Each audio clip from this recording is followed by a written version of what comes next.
Detroit developed best when it was bottom up.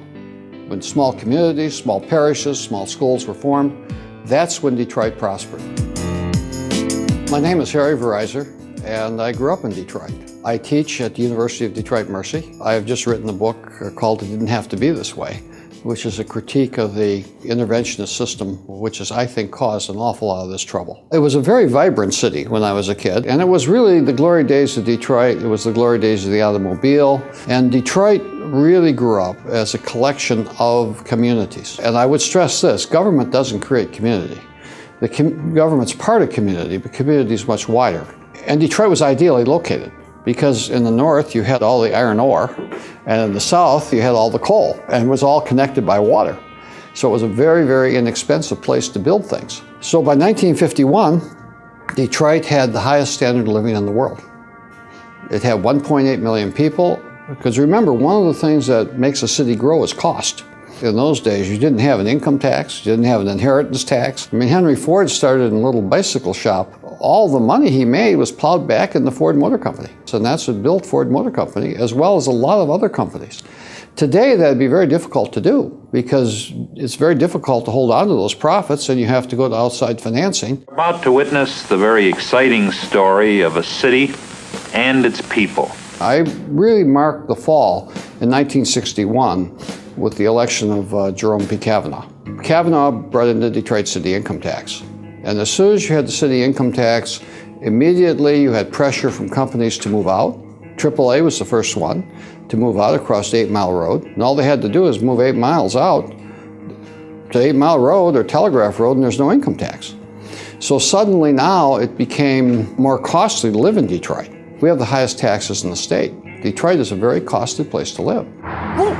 As we, in a sense, zoned Detroit, and we made these pockets, we created areas where crime could flourish. To have a neighborhood of just factories or a neighborhood of just stores or a neighborhood of just houses invites crime. But when you have a mixed neighborhood, when you have manufacturing, retail, families, schools, all mixed together, the neighborhood has eyes, and it keeps crime down.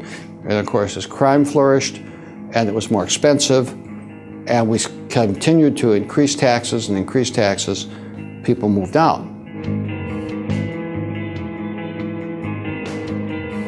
And it was really the dream of progressivism, the idea that things can be planned from the top.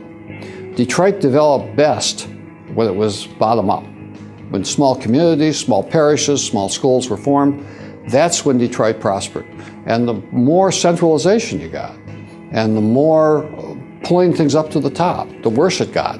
By the church, by the unions, by the city government, by the federal government, completely wrecked the small communities here. For example, the Hud House scandal. George Romney, the governor of Michigan, a very progressive Republican governor, he was a planner, and he thought he could plan the place. And so the idea was we'll use welfare payments as income streams to pay off mortgages. A lot of people, what they would do is they would buy these houses because the federal government was guaranteeing the mortgage. So the banks didn't worry, they were glad to finance it.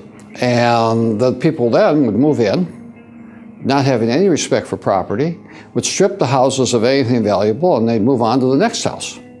And there were blocks and blocks of Detroit that were destroyed in the later 60s and early 70s, and it was called the Hud House scandal. It's going to be very hard to get rid of progressivism, this concept that bigger is better, and that uniformity and whatever else is better. And I think now Detroit offers a perfect example to the country of where this country will head if this trend towards progressivism continues. What could turn it around for Detroit, I think, is maybe the hope that the bankruptcy will clean a lot of this out. If, for example, the bankruptcy can end a lot of these very expensive programs, allow the neighborhoods to redevelop, that may help. The first thing I would do is break the city council units into very small units, maybe 10 blocks each, so that you no longer have to rely on big contributions and big labor to get elected. The other thing I think is I'd dump the zoning laws. I think the sooner we get rid of those, the better it would be.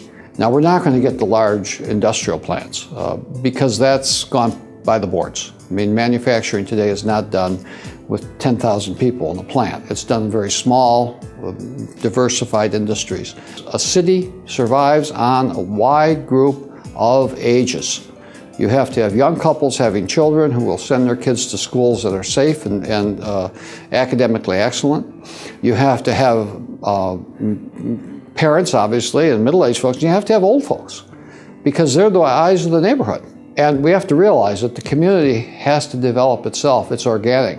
It's not going to come back with government planning. It's going to come back when government gets out of the way and allows the decisions to be made at the local level again.